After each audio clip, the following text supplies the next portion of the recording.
காங்கிரசிற்கு திமுக தான் அடிமையாக இருக்கிறது என்று முன்னாள் அமைச்சர் கே.சி. வீரமணி காட்டமாக தெரிவித்துள்ளார்.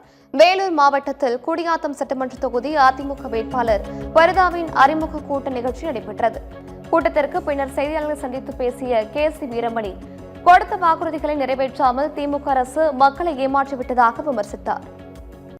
திமுக இன்றைக்கு காங்கிரசுக்கு அடிமையாகி கொண்டு இன்றைக்கு அந்த திமுகவில் பார்க்கும்போது எல்லாரும் இன்றைக்கு எந்த சூழ்நிலையிலே இன்றைக்கு அவர்கள் எல்லாம் இருக்கின்றார்கள் என்பது உங்களுக்கு நன்றாக தெரியும். அந்த அளவிலே அவர்கள்தான் இன்றைக்கு காங்கிரசுக்கு அடிமையாக இருந்து கொண்டிருக்கின்றார்கள்.